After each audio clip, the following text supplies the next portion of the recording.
All right, we are officially live. This is finalist interview number 3. Today we have Wally King, and we are talking about the finalists for the 2023 Outdoorsman of the Year. It is that special time of year.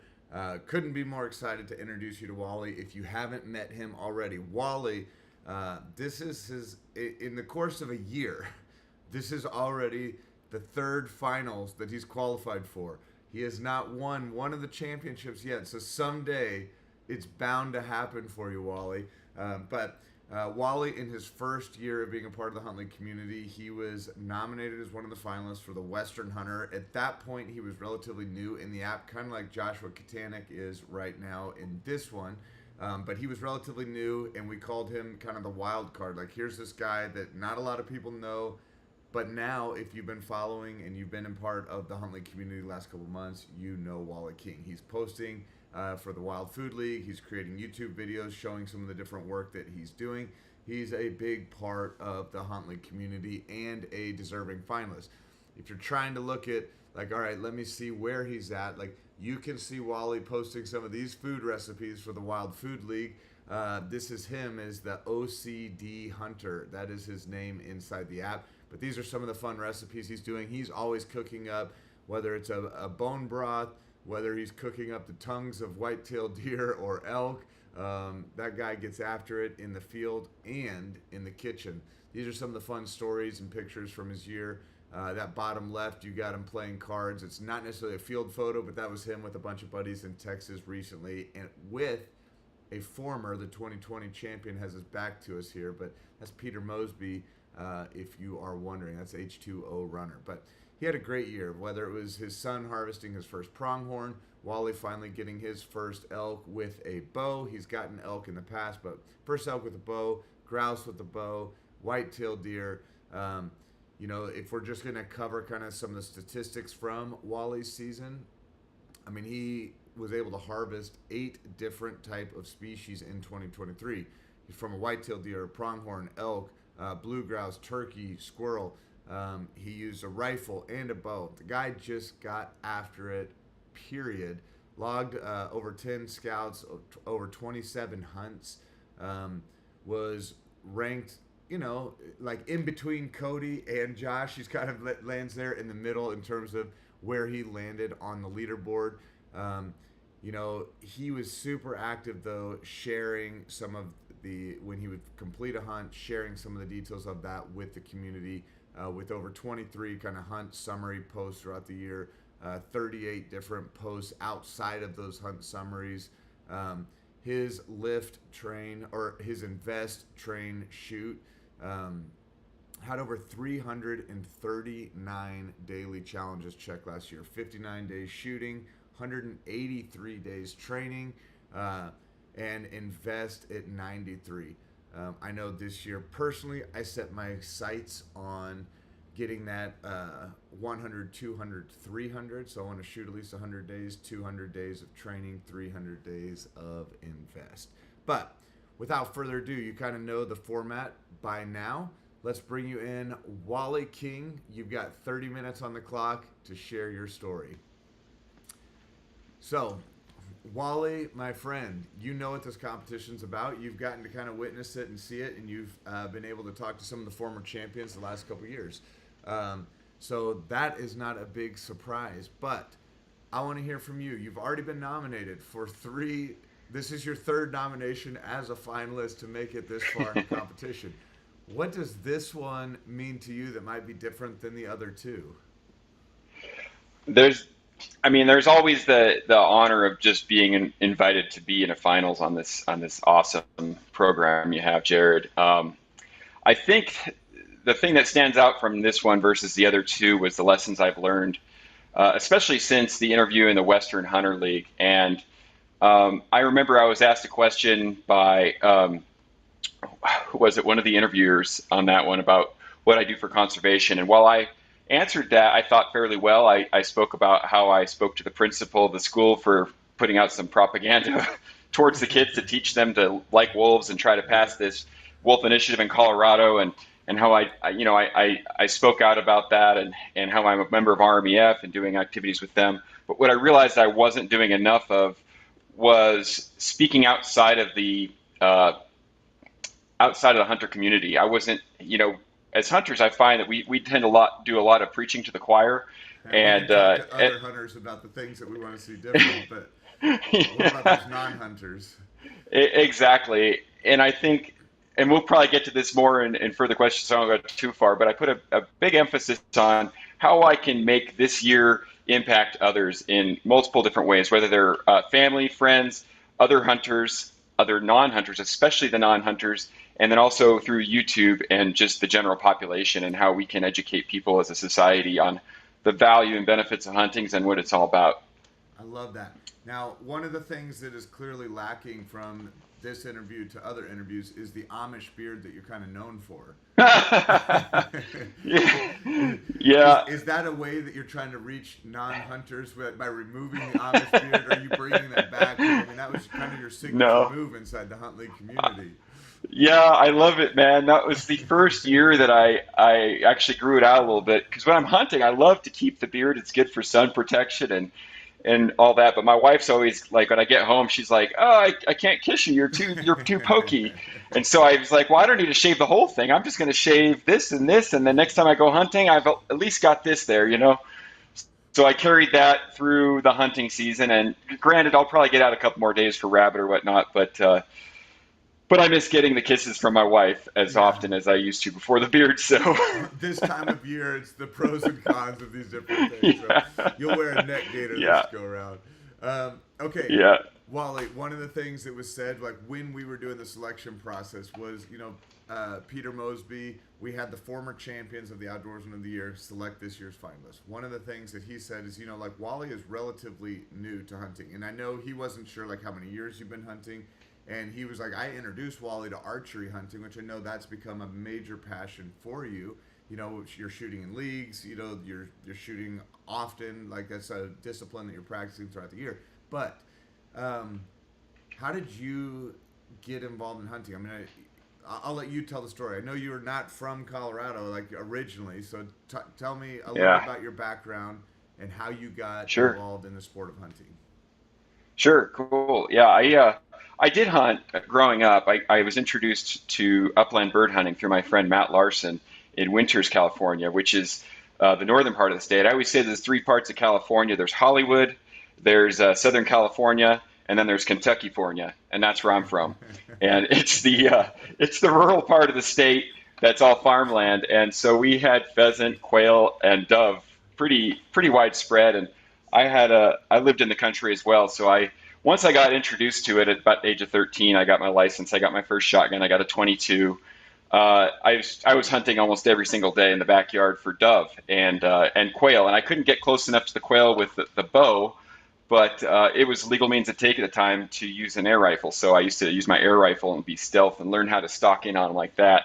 So that was my introduction to hunting, and then I kind of fell out of it for several years, just getting busy with career and living in parts of the country where it just wasn't part of the culture, and I really missed it. So when I had the opportunity to move to Colorado for my wife's career, I was like, I don't care. I'll drop anything that I'm involved with. I completely actually abandoned my prior career where I was in California, and I was like, I'm going to start new in Colorado, and I'm going to hunt. I can't wait to hunt. So I just, the first year I was like talking to hunters here and there, and everyone was kind of like, who's this guy? He doesn't know what he's doing, So I just said, you know what? I wrote it down. I'm going to go elk hunting this year.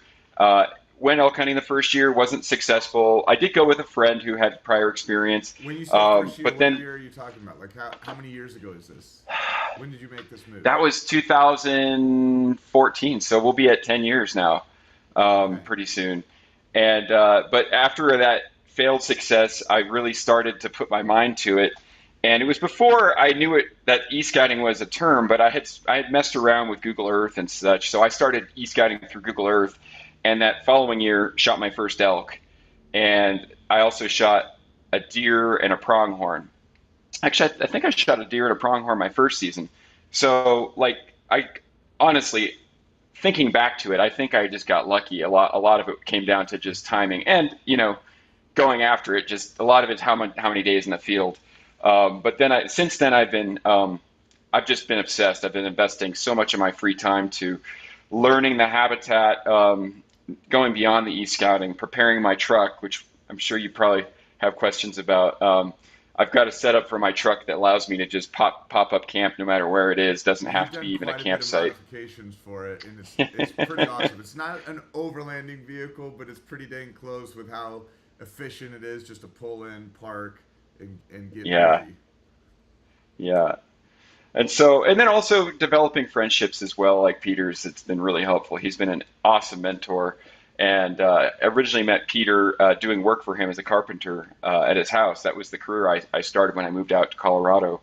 And it was a passion career of mine. And so since Colorado started, it's been all about what do I really want to do with my life? And carpentry, friends, hunting, family, um, Yeah. and just being true to my soul, you know? Okay, so going back, 10 years ago, you're kind of just moving to a new state, getting started. People are like, "Who is this guy? He doesn't know anything about anything about our ways of hunting out here in the West." But uh, Yeah, the next question it really leads into, we really believe that like being the outdoorsman of the year doesn't mean that you've arrived by any means. It doesn't mean that right. well now you know everything and you're the guy that everybody needs to come to for this knowledge. It's like no, like part of being this is like you're a constant learner, you're a student of the game, and I know that is a major passion for you. I mean, every year you're talking about that. When we did the Sweet September League, you were talking about how you really felt more confident this year in your tactics, the way you interacted or didn't interact with an elk, all of those things. It's culminating in this Hmm. knowledge and growth and development. So when you look back at 2023, what are some of the things that you feel like you learned as a student of the game?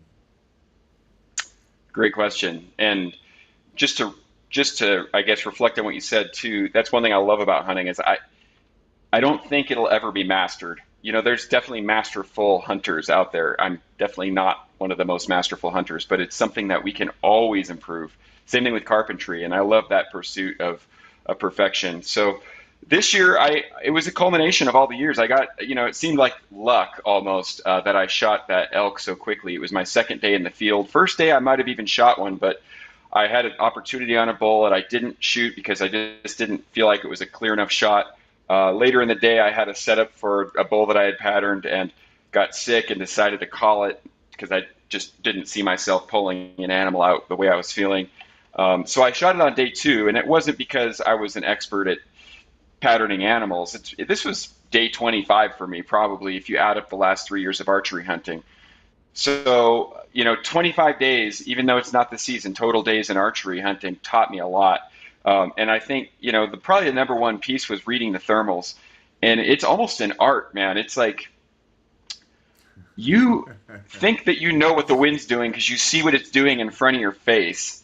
And at one point, and through the podcasts I listened to and all these people that have experienced, one guy said, "Hey, find some dandelions or any of those floating seeds and blow those into the air because they'll show you for a long distance what's happening."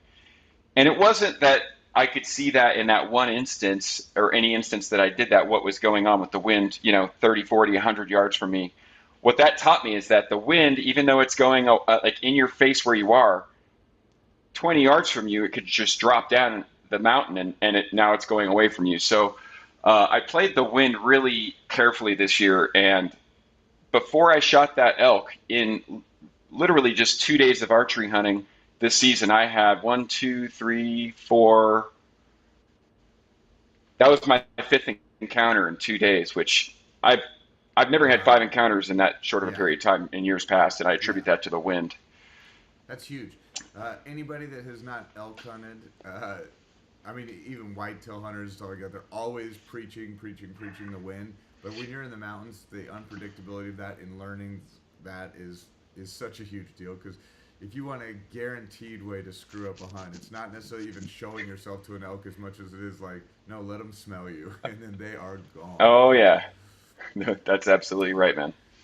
Okay, so I mean, you've obviously had success in the past. Like, I mean, you're talking about even Hmm. going back to your first year. Maybe a pronghorn, a deer. You've had elk. In your second year, you were able to harvest your first elk with a rifle. This year, one of the things that set you apart as a finalist in the Sweet September League was, man, you overcame being sick. You made a decision to pass on an animal where maybe somebody with potentially less disciplined may have tried to force a shot or something like that. And like it was your story of just kind of overcoming some of those obstacles and then having those encounters and then, choosing the right one to kind of, move forward with. And that, it demonstrated a lot about your patience and kind of your ethics. But you've experienced success in the past. So what really made this year different from other years? Why would you be a nomination in 2023? Like, because, for anybody that's kind of being considered as a finalist, like we're looking for like a banner year. So what made this a special year for you in terms of your hunting career? Great question. There was a lot of firsts for me this year, and if I can count my son in that, he's also had a couple firsts as well. Yeah, so I put a strong emphasis on mentorship this year, starting with my first hunt with a man I met who's originally from Nigeria. Took him on a bear hunt with me. I mentored my son and his best friend in an archery league for several months, and did a lot of preparation with practice, not just for myself, but with others. And it resulted in my son's first animal, period. He shot a grouse with a 22 right in the back of the neck where he was aiming.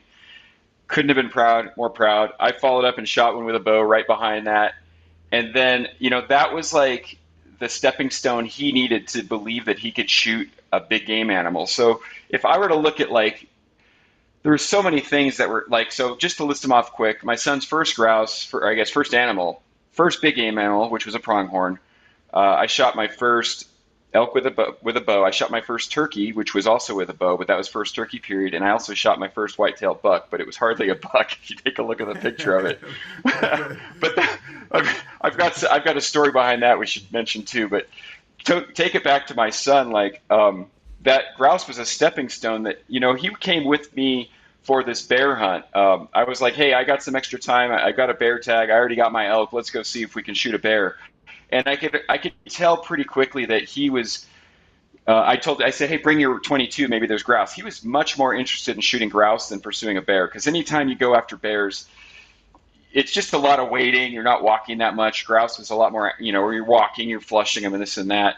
And so about halfway through the first day, I said, this hunt is a grouse hunt that if I happen to see a bear, I'll shoot a bear. I completely just flipped it.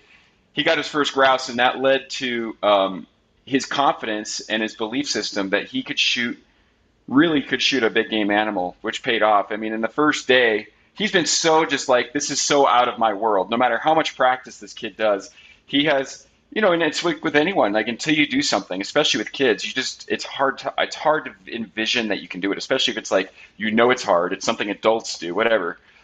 We spotted this pronghorn after a whole day of scouting a unit, not seeing anything. It was a unit that probably had a lot of winter kill, and at 3 miles away spotted this brown blob that I couldn't even tell if it was a pronghorn. Yeah.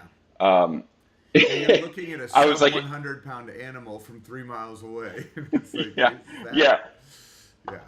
I pulled out the spotting scope, and it just basically showed a larger blob with a mirage. So I go, those are either cattle or they're rocks. But if you want to go pursue them and it's nothing, I'll buy you a milkshake no matter what. He's like, deal. So we drive 10 miles off road to get back to the highway. We got to air the tires back up because I was in Timbuktu where you had to air down, and then park on the side of the highway. And it was just this little sliver of BLM, and we played the wind. We crawled in really slow, sticking our heads up every 10, 20 yards, and we got to this animal that was looking straight at us when we stuck our heads up. So we just we froze for and just 10 minutes just standing still, and he just stared at us the whole time. So I go, okay, well, I'm gonna and Reed couldn't see it. He was just what are you looking at, And it was at 250 yards. So I set the rifle up in between a couple sagebrush to kind of triangulate where it was. So when he got behind the rifle, he saw the pronghorn, and I said, just take your time. By the way, lesson learned, the year prior, I blew his shot on a buck at 40 yards because he was being too careful in my mind. So I nudged him, and he rushed the shot and missed. So we're at 250, and we practiced out to 500, and he's a tack driver as long as he takes his time. So I said, he's like, is that too far for me? I go, dude, if you can't keep the crosshairs on the animal. Like if the crosshairs aren't hovering in the vitals, don't take the shot, but it's up to you. So he sat there and aimed for like 5 minutes, Yeah. and he was in a kneeling position on a tripod, not an easy shot. And I'm ducked down so that, the animal's not looking at two heads sticking up. Shot goes off. I'm expecting to see an animal run. Nothing's running. By the way, the animal was 50 yards from private. I stick my head up, and all I see is hooves going straight up in the air. And it was the most bonding experience in my whole life. Like not just with him, but like it. Period. We were crying, laughing. It was just amazing, man. And since then, his self-confidence has gone to the moon. Like his grades have gone up in school. He's developed better friendships. Wow. I can't say enough for what that's done for my son. And Yeah. so that's number one for me. I don't know if that's number one for people watching, but if you have a chance to take someone new into the sport, there's nothing more rewarding. Not just the moment of kill, but like what it does for that person afterwards and shows them what they're truly capable of as a human being.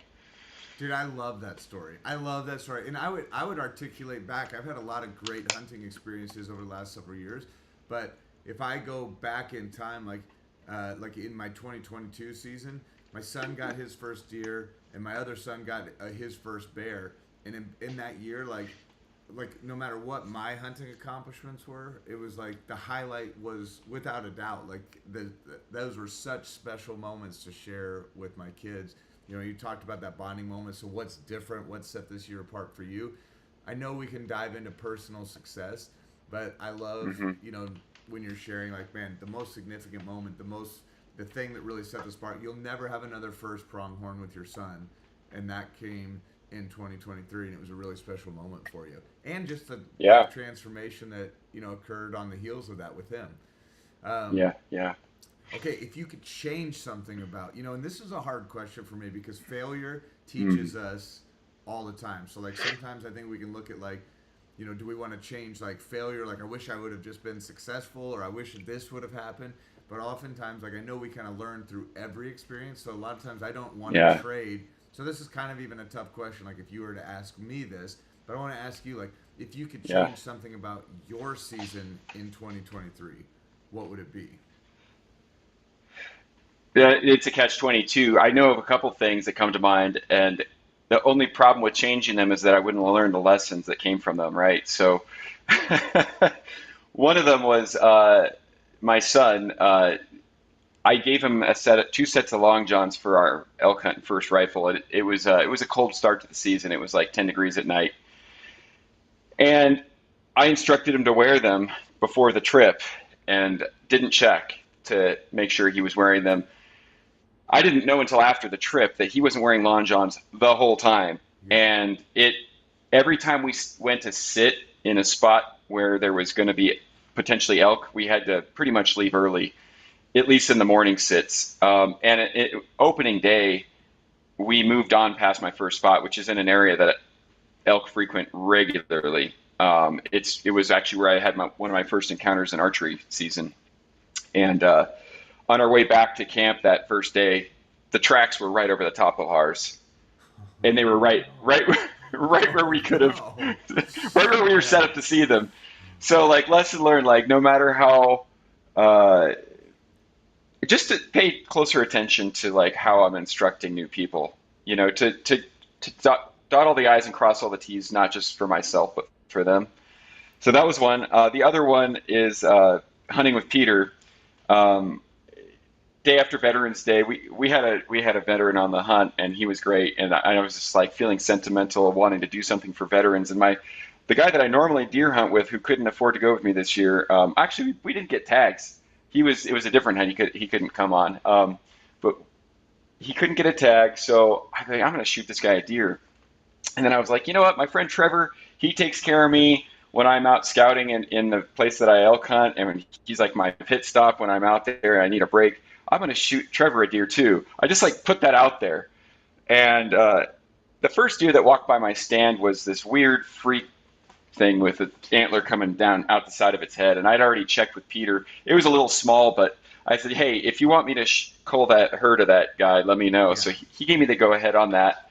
And so I shot that animal. And this is after passing up a couple of nicer ones, but I was like, I wanted to take care of that for him. I was like, oh, that's pretty selfless. But then two more deer showed up, and I was like, one of those, I You've already felt got a like it was name. This one destiny. belongs to this one, and this one belongs to that one. Yeah, so I was like, there's the other two I need to shoot. So I shot both of them for my other friends. And, I'm all victory dancing. I'm like, I call my buddy Matt. I'm like, hey, man, happy Veterans Day. I shot you a deer and this and that. He's all proud. And then, turned out it was a really hot day. Oh yeah, yeah. And yeah, and it put a lot of stress, not just on myself, but on the rest of the camp, to make sure that these animals got processed fine. And so I kind of felt like, as much as I was trying to do things for others, it was a bit selfish to, not talk to people about like what's appropriate amount of animals to shoot in one Yeah. morning. Like, should I Um, harvest more than one? Should we do? Yeah, because that impacts yeah, everybody else's day. Because now everybody's processing. absolutely. You can't necessarily go out maybe later that evening, or I don't know with the timing of everything, but I understand Yeah, that. yeah. It's a learning thing. So So that would yeah, be yeah, something maybe you would change. yeah, definitely yeah, going forward, I would probably have checked with Peter before shooting two more. Yeah. you know, Um, okay. Well, I know I'm watching the clock countdown. So we're at the 7 minute mark. Um, you know, again, I'm going to kind of remind people that are listening to this, like we're going into this. This is for the Outdoorsman of the year. There is a big prize package. You got Vortex Optics doing the optic of your choice. From their entire lineup. I just was with Maddie Nelson from Seekins Precision yesterday at SHOT Show, and he's excited about it. Like, man, let me know how to jump in. Let me know where I can do a video. And they're releasing, by the way, one of the coolest guns you've ever seen. I don't think that gun is going to be a part of this thing because I think it's like a $5,000, $6,000. I mean, it's oh unbelievable. Like, wow, if you want like the lightest, unbelievable backcountry gun, it's super cool. But so, little side note, go check that out on Seekins. I don't know if they have it listed on their website yet, but it is really cool.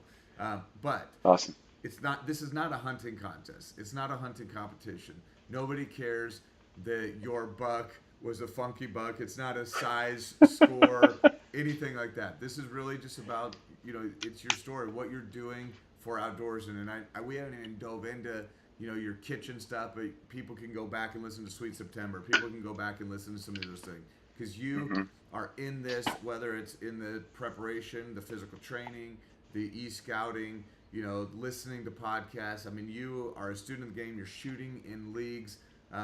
I don't want to necessarily tell all of your story. We saw that you have one of the most, you're one of the highest people in the app this past year with your daily challenge points, just logging stuff daily. You are putting in the work, to put yourself in a position to be successful, to put yourself in a position to be a finalist in this league. But I want you to just share with us some of the things that you're doing, some of the work ethic, some of the things that you do to prepare for success like this, because this isn't just that you walk into the woods and, man, you just had a great year. It's like, no, you Right. live and breathe this. So tell us about the lifestyle of the outdoorsman that is Wally King. All right, all right. So after the end of the season, I'm like in pretty much like right now I'm in recovery mode. I'm seeing a chiropractor several times a week. Um, I have back issues I deal with, so I do spend a lot of time training. Every day I start with a 2.5 mile walk through our neighborhood with my wife. Once we get towards summertime, I throw a pack on, and I usually carry about 60 pounds on that. Then after that, I do about 30 minutes of weights and about 30 minutes of yoga to make sure that my older body, stays Yeah. limber and ready to go. So that's probably one of the biggest things is the training, and it's not about bulk for me. It's about endurance and flexibility. I don't want to break, Yeah. which I almost did right before that elk hunt, which we spoke about a little bit earlier. Aside from that, I do spend a lot of time e-scouting, and I've incorporated my family into those journeys. So I'll make several spots on the map, and a unit I'm going to hunt. We'll go either do a camping trip, or we'll stay with my buddy Trevor up in the mountains, and we'll do a lot of hikes centered around two things: the family having a great time together. They love shed hunting. They love. My wife found a massive deadhead the year before, like a 7 point, probably a 300 inch bull, and and getting the miles in and learning the habitat at the same time. And even though my wife doesn't hunt, she takes quite a bit of interest in understanding the habitat, and she gets pretty excited when she finds things too. So that's a big fun part of it. And it also has allowed them to understand the importance of it for not just myself, but for Reed and the future of hunting. And it's a big part of all of our lives. I know I mentioned on the prior interview, my wife has an autoimmune disease called Hashimoto's thyroiditis, where if her immune system feels threatened by a foreign particle of sorts, it will attack her thyroid, and it kills her energy, and her hormones go crazy, and she just gets zapped. So one of the big motivators for her is for me to come home with enough meat so that we don't have to buy food from the store. And I attribute a lot of her, she's been doing so well the last 8 years, basically, since I started bringing home big game animals. Since she started doing that, I make bone broth out of it. We have bone broth almost every single day. We eat the marrow and all that stuff, and it's year round. So that's actually part of the preparation because it helps build the physicality to do the hunt. It's also part of the preparation because it makes my wife understand. It helps my wife understand the importance of it for all of us. And aside from that, doing the leagues, I did a tournament this year after doing league for 4 months, and I shot first place on the second half. I didn't get a medal because I botched the first half. It was a really windy first half for me. I'm not going to make excuses, but I got fourth place overall, which is I'm pretty happy with. It's my first 3D tournament.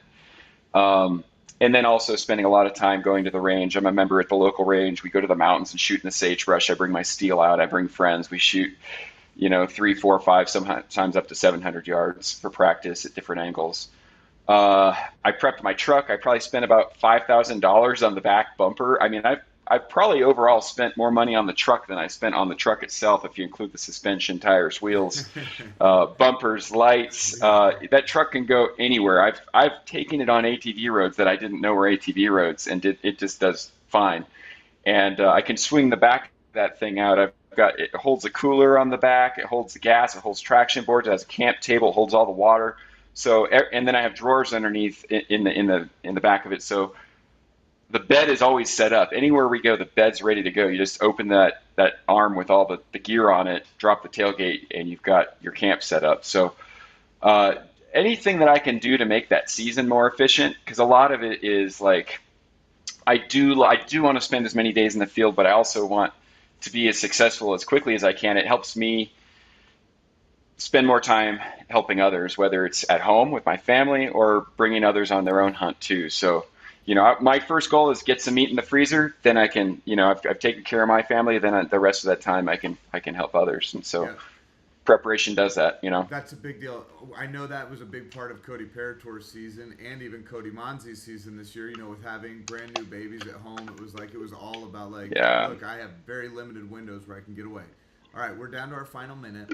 I'm going to skip one of the questions. It was actually a very important question to a lot of our judges, which has to do with conservation. But I feel like you have given us some of that in your intro. You talked about some of the different conservation things. We've seen that through your whole story about, pouring into Reed and connecting with other hunters. So we're going to kind of consider that one halfway covered. But final question for you is, look, success can mean a lot of things to different people. What does success in the field to you? What does that mean to you?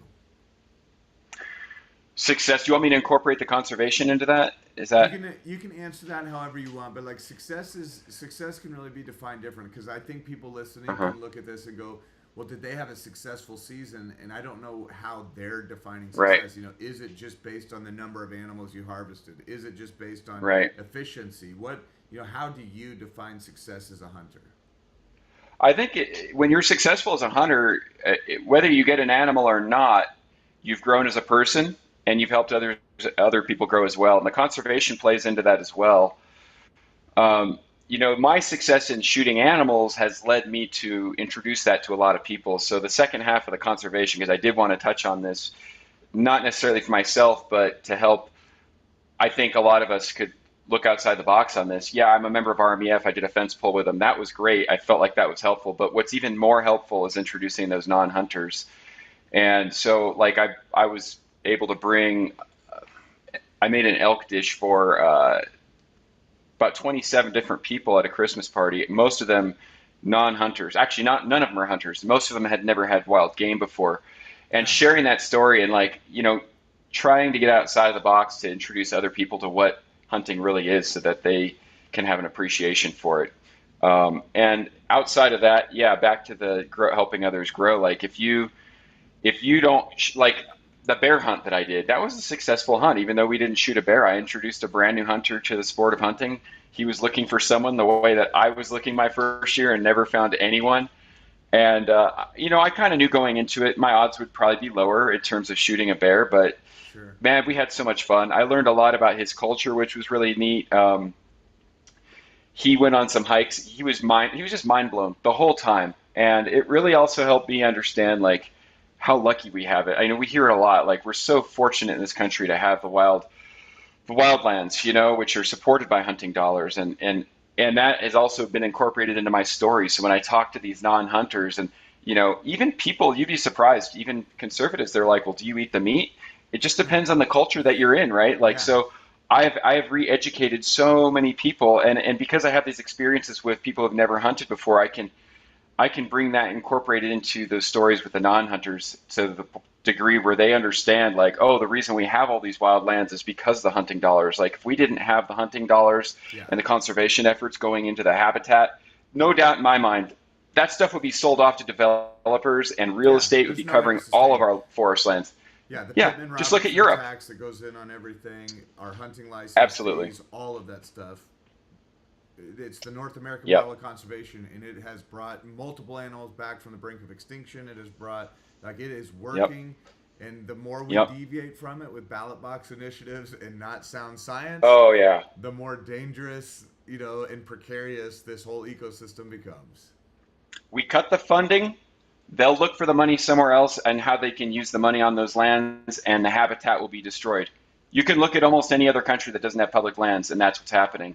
Yeah, And it's ironic. It's sad and ironic. They want to end hunting because it's mean to the animals. Well, what's meaner to the animals? Developing properties where those animals live. yeah, So we need to get that message out because we're under attack. I mean, I know like that wolf initiative just totally caught me off guard. I spoke to people I knew about it, but that wasn't enough. You really got to get out there. And I was really hesitant to put hunting stuff online, but now I'm just like, who cares? Like, people need to see it, and I'm trying to do it in a way that yeah. people will watch it, even if they're not a hunter. And I think that's the most important thing we can do is introduce the general public and teach them about the importance of this. Okay, Wally, we've been out of time for the last probably minute or so, but I definitely appreciate you jumping in. I think anybody that listens to these interviews, what is so hard for me is especially when I get like, here's a 30-minute window where I get to hear your story.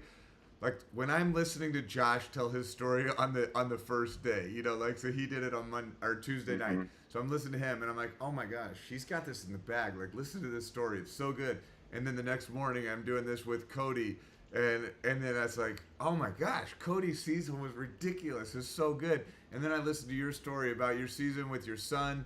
The different things the way that you process conservation, the way that you use the animal, the way that it serves your family, all these things. I'm like, how does that not qualify? So when I listened to your guys' stories, and even when the judges were going through the applications with the different candidates before we selected it to the top 3, it was like, how do you leave legends like James Mansanti out? A guy like Brandon, who had such an amazing season, went on an out-of-state hunt in California. They harvested multiple like black-tailed deer, and like they were really Wow. nice ones. And for somebody that's in the long-range precision shooting world, like he was taking shots that like I'm like I'm not qualified to take that, but like if Brandon, it's like that guy practices and he can take 1,000-yard shots all day long, and like hit the water bottle out of my hand, from 1,000 yards. It's like he's unbelievable. So when he takes a shot at like 780 yards, it's like no, like he's practiced all year for that Oh yeah. opportunity, and that's what he was looking for in the hunt, And some people are like, well, why are you just lobbing bullets out? And it's like, that is not what that man was doing. And so you have like, there's so many guys in the app this year that were real, true contenders. Josh Dishman, Rich Mays. It was just like unbelievable. I've been super impressed. Yeah, there's even guys that like people don't even know much about. There's a guy Hunter that's also his name is Hunter. Like he is a hunter. His name is Hunter. He's from Oregon. He did the trifecta in Oregon, which was a bear, deer, and an elk in the same year, which is like for him, that's like the Wow. target. Like you want to do that. Like it's a lifelong goal. He hit it this year. Yeah. And like we didn't even Wow. really talk about him in the judges. Like you don't hear that in the other interview, but like we had discussions about all these different candidates, and how do you take somebody that's never accomplished that and exclude them from this conversation? But again, that's not Hmm. because you're not deserving or the other guys aren't. I'm just like, Sure. this That's is the tough, part of the man. competition where we are about to Yeah. advance to the final judges panel. I have no idea who they're going to select, what part of the story is going to resonate with them, Sure. but I'm Sure. excited to see you advance. So we'll be in touch over the next couple of days. Awesome. Be prepared. The live judges panel is coming soon, and we will select and crown one winner for the 2023 Outdoorsman of the Year. I know this is your third finals. Maybe it's the third time's the charm. You're the only one of the finalists that hasn't won a league yet, so maybe maybe this is your chance, brother. All right, well, Wally, thanks for jumping in this morning. I'm going to run to SHOT Show and get on with my day. You have a great day. We will see you at the finals. Awesome. Thank you, Jared. Have a good one, man.